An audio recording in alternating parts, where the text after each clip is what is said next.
السلام علیکم. عوامی عدالت سے ڈاکٹر حفیظ کیسر. تمام پاکستانیوں کی خدمت میں عید کی مبارکباد، اور دنیا بھر میں پھیلے ہوئے پاکستانیوں کو بھی عید کی مبارکباد پیش کرتے ہیں. پاکستانیوں، آپ سب کو پتہ ہے کہ رمضان شریف میں بھی پاکستان کا روایتی ماحول برقرار نہیں رہا، بلکہ سیاسی کشمکش ہر سطح پر نمایاں ہو کر سامنے آئی. ایک سوال بہت زیادہ عمران خان صاحب اور تحریک انصاف کے کارکنان نے اٹھایا کہ پاکستان کی داخلی سیاست میں امریکہ کی مداخلت ہے، اور امریکہ نے ہی عدم اعتماد کرایا. ہمارے پروگراموں کا اگر آپ نے جائزہ لیا ہو تو ہم نے ہمیشہ یہ کہا ہے کہ عمران خان انٹرنیشنل پروڈکٹ ہے. ہم عمران خان کی اس بات سے ایک لحاظ سے متفق ہیں کہ امریکہ نے مداخلت کر کے پاکستان میں عدم اعتماد اس لیے کرایا تاکہ عمران خان کی ناکام ہوتی ہوئی حکومت کو بچایا جا سکے، کیونکہ عمران خان سے زیادہ ان کا دوست، ان کے مزاج کو سمجھنے والا، ان کے رسم و رواج کو سمجھنے والا کوئی بھی نہیں ہے. یہ دعویٰ خان صاحب بھی کرتے رہے. ہم نے عید کے موقع پر بہت سے لوگوں سے یہ سوال کیا. فیصل آباد یونیورسٹی سے پروفیسر ڈاکٹر ارم سے ہم نے پوچھا کہ کیا آپ کے خیال میں عمران خان امریکہ کا مخالف ہے؟ تو ڈاکٹر صاحبہ نے کہا کہ عمران نے کوئی ایسا کام ہی نہیں کیا جس کی وجہ سے امریکہ کو مخالفت کا جواز ملتا. کوئی ایک کام بھی تو ایسا نہیں ہے. IMF کے ساتھ تمام معاہدے امریکہ کی خواہش کے مطابق کیے عمران نے. ورلڈ بینک کے ساتھ تمام معاملات امریکہ کی خواہش کے مطابق کیے عمران خان نے. حتیٰ کہ کشمیر جیسے مسئلے پر بھی عمران خان نے امریکہ کی خواہش کا احترام کیا اور سرنڈر کر لیا.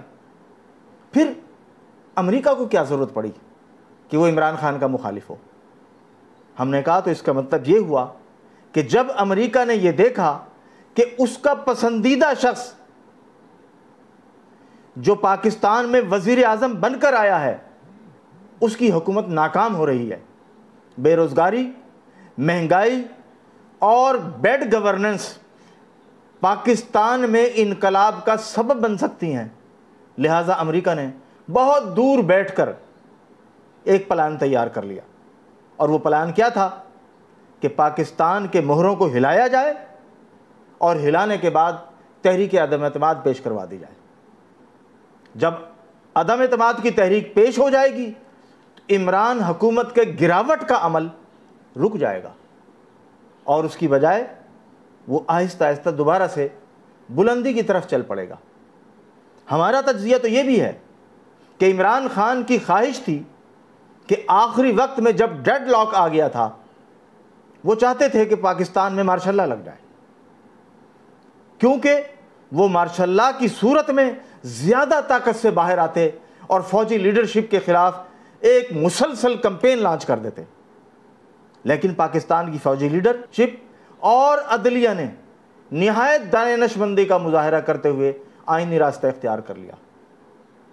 آج اس کا انجام کیا ہے؟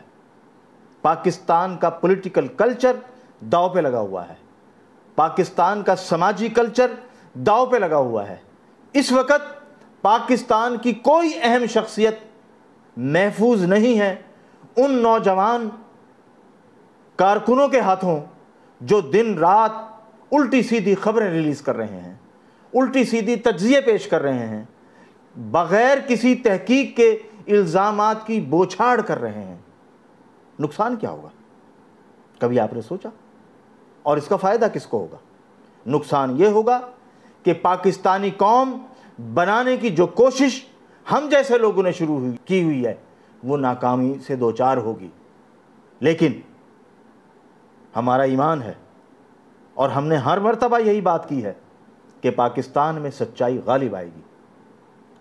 جھوٹ کا پروپیگنڈا جتنا جاری ہے وہ سب اپنے منطقی انجام کو پہنچے گا۔ آپ دیکھتے جائیے، جیسے جیسے وقت گزرے گا کوئی غلط شخص پاکستان میں حکومت نہیں کر سکے گا۔ ہم تو اس نتیجے بھی پہنچ چکے ہیں کہ پاکستان میں دونوں طرف امریکہ کھیل رہا ہے، چاہے وہ شہباز حکومت یا پی ڈی ایم ہو یا عمران خان ہو، دونوں کے پیچھے امریکہ کے مہرے ہیں اور امریکہ کے کھلاڑی ہیں۔ آپ کو میں ایک مثال سے بتاتا ہوں۔ ریمنڈ ڈیوس نامی ایک شخص پکڑا گیا تھا، آپ کو یاد ہے کہ لاہور کی عدالت میں ریمنڈ ڈیوس کو چھڑوانے کے لیے جنرل پاشا صاحب تشریف لائے تھے، جو اس وقت آئی ایس آئی چیف تھے۔ وہی جنرل پاشا یہ پلان کرتے رہے کہ عمران کی حکومت ضرور بن جائے۔ یہ بات زبان زد عام ہے۔ تو آپ مجھے بتائیے کہ جنرل پاشا بھی موجود ہیں اور وہ رابطے اور لنک بھی موجود ہے، پھر عمران کو گرانے کا کس نے سوچا ہے؟ گرایا نہیں گیا، عمران کو بچایا گیا ہے۔ یہ الگ بات ہے کہ نواز شریف، شہباز شریف سب داؤ پر لگ گئے، پی ڈی ایم داؤ پر لگ گئی ہے، سب کی غلط فہمی نکل جائے گی۔ اب کوئی جھوٹ بولنے والا نہیں رہے گا اور ہر شخص عوام کے کٹہرے میں کھڑا ہوگا۔ آپ دیکھیے بدترین یلغار جس چیز کی ہے، جس پہ ہم بحیثیت قوم شرمندہ ہیں، اور اس شرمندگی کا اظہار سب کو کرنا چاہیے، چاہے اس کا کسی بھی جماعت سے تعلق ہو۔ فیک ویڈیوز یا درست ویڈیوز دونوں صورتوں میں غلط ہیں۔ فحاشی، عریانی اور گناہوں کو فروغ دینا کہاں کی دانش مندی ہے؟ پاکستان میں شرم، حیا اور لحاظ کا ماحول ہے۔ اس ماحول کو ہمارے مخالفین، ہمارے نادان دوست تباہ کر رہے ہیں۔ انہیں سوچنا ہوگا، انہیں اپنے رویے پر نظر ثانی کرنے ہوگی کہ کیا سیاست کے اختلاف میں اس حد تک جایا جا سکتا ہے کہ پورا سماج تباہ کر دیا جائے؟ ایسا نہ کریں۔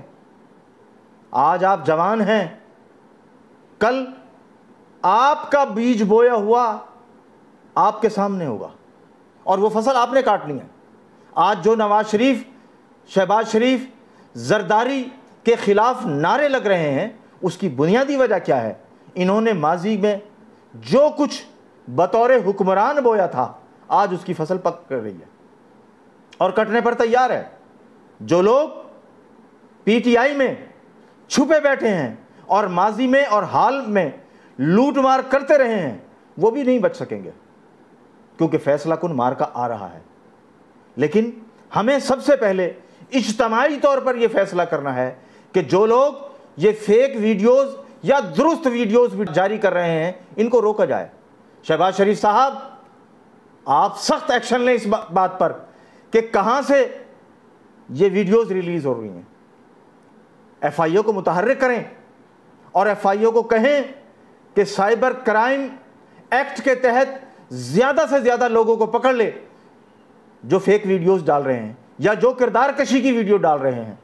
افسوسناک بات تو یہ ہے کہ ہمارے لیڈر اس لیول کے باکردار نہیں ہیں جس لیول کے اس ملک کو لیڈرشپ کی ضرورت ہے۔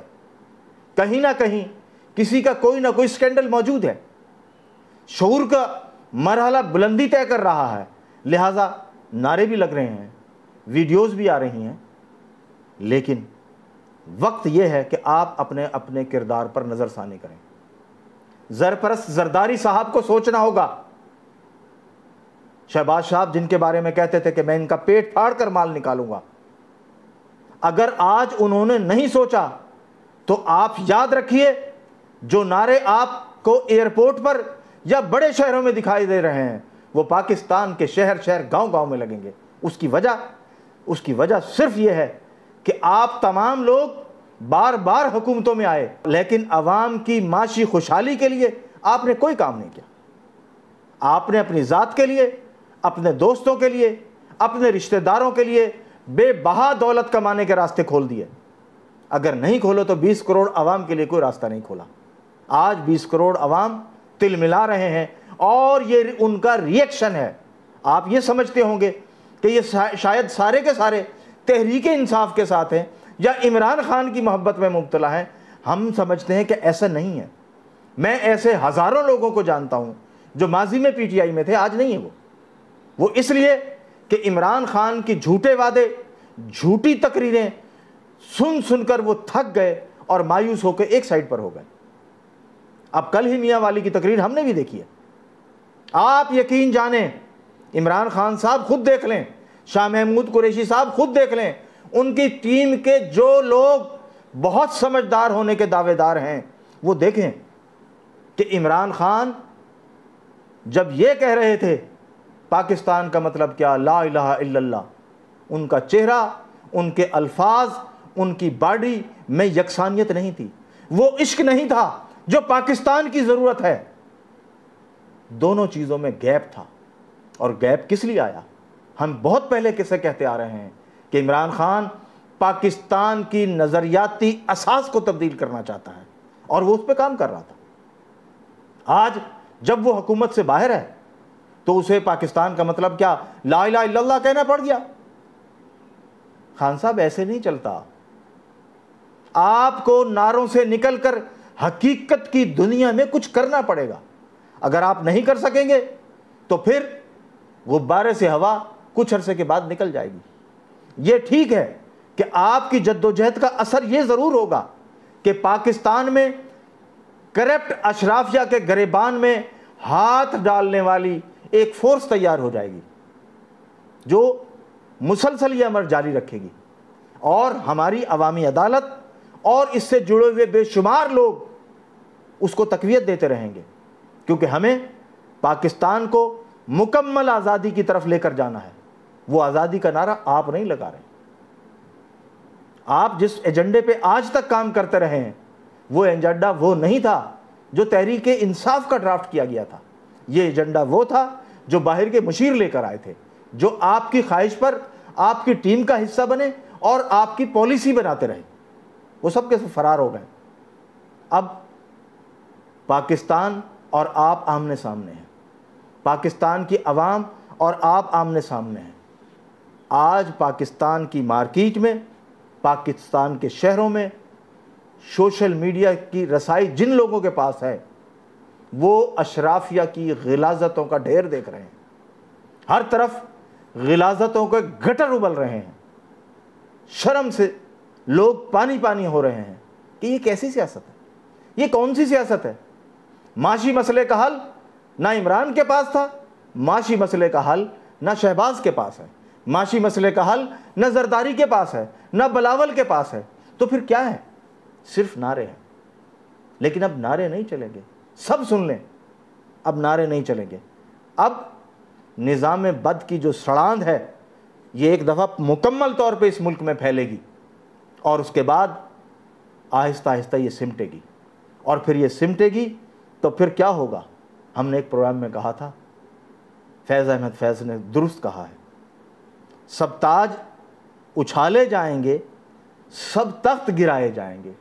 اب وہ وقت شروع ہو چکا ہے, بس نام رہے گا اللہ کا. آپ دیکھیے گا, زیادہ دور نہیں, اب بہت قریب ہے یہ لمحہ کہ جب یہ سب کچھ ہوگا اور پاکستان کی لٹیری اشرافیہ اپنے انجام کو پہنچے گی. پاکستان کا ہر وہ سیاستدان جس نے قوم کو دھوکہ دیا ہے, جس نے قوم کا مال لوٹا ہے, اپنا انجام دیکھے گا. کیونکہ ہمارا ایمان ہے کہ اللہ کی طرف سے فلٹر کا ایک پروسیس جاری رہتا ہے. جب فصل پک جاتی ہے تو پھر اس کے کٹنے کا وقت آتا ہے. پاکستان میں کرپشن کی فصل تیار ہو چکی ہے کٹنے کے لیے. اب ان سروں کے کٹنے کی باری ہے. اب دیکھنا یہ ہے کہ یہ توفیق کس کو حاصل ہوتی ہے کہ وہ پاکستان کو کرپٹ عناصر سے پاک کرتا ہے اور پاکستان کی دولت ان کے پیٹوں سے نکال کر پاکستان کی عوام کو واپس لوٹاتا ہے. ہمیں اس مسیحا کا انتظار کرنا ہے. وہ زیادہ دیر نہیں ہے. اس لیے دیر نہیں ہے کہ ہمارا ہمسایہ بھارت انتہا پسندی میں تمام بلندیوں کو چھو رہا ہے. اس کا خاتمہ پاکستان کے ہاتھوں ہوگا. ظلم کا خاتمہ, بربریت کا خاتمہ, اور کس کس برائی کا نام میں لوں جو انڈیا کی گورنمنٹ کی سرپرستی میں ہو رہی ہے, اس سب کا خاتمہ پاکستانی کریں گے. کیونکہ فیصلہ کن مارکا پاکستانیوں لڑنا ہے۔ آپ دیکھتے جائیے جو ظلم بربریت ہو رہی ہے پوری دنیا میں، اب وہ آخری مرحلے میں داخل ہو گئی ہے۔ اسرائیل یہ سمجھتا ہے کہ سعودی حکومت کو زیر کرنے کے بعد وہ پاکستان میں بھی اپنے مفاد کے تحفظ والی حکومتیں بنوا لے گا۔ دجالی قوتوں کی یہ بھول ہے۔ پاکستان کی عوام حضور پرنور صلی اللہ علیہ وسلم کے دامن سے وابستہ ہے اور ان کی محبت میں اتنی مغلوب ہے کہ کسی اور کی محبت غلبہ ہی نہیں پا سکے گی، اور جو شخص چاہے وہ حکومت میں ہو چاہے وہ اپوزیشن میں ہو اس سے ایک طرف ہٹے گا اس کا سر قلم کر دے گی عوام۔ پاکستان میں وہ نظام نہیں آئے گا، وہ حکومت کبھی نہیں ٹھہر سکے گی جو اغیار کے ایجنڈے پہ کام کر رہی ہوگی۔ ہم تو یہ سمجھ رہے تھے اور چاہتے تھے کہ تحریک انصاف اغیار کی سازشوں کو ختم کر دے، لیکن خان صاحب نے 3.5 سال میں بتا دیا کہ وہ عالمی سامراج کے ساتھ کھڑے ہیں، وہ پاکستان کی عوام کے ساتھ نہیں ہیں۔ انہوں نے ہر ایک سے ایگریمنٹ کیا اور وہ ایگریمنٹ کیا جو عالمی سامراج نے چاہا۔ اب امتحان شروع ہو چکا ہے شہباز شریف صاحب کا، زرداری صاحب کا، مولانا فضل الرحمان صاحب کا، ان سب کا اب امتحان ہے کہ یہ اس قوم کے ساتھ کیا کرتے ہیں۔ لیکن ایک بات یاد رکھ لیں، یہ ماضی کا پاکستان نہیں ہے، یہ ماضی کی پاکستانی قوم نہیں ہے، یہ پاکستان کی وہ قوم ہے جو جاگ رہی ہے، جو آپ کے ہر قدم پر نظر رکھ رہی ہے۔ اس لیے میں آپ کو پھر کہہ رہا ہوں کہ فیض احمد فیض کا وہ کلام جو تاریخ ساز ہے بلا شبہ، اس کے پورا ہونے کا وقت آ رہا ہے۔ آپ سب کا شکریہ۔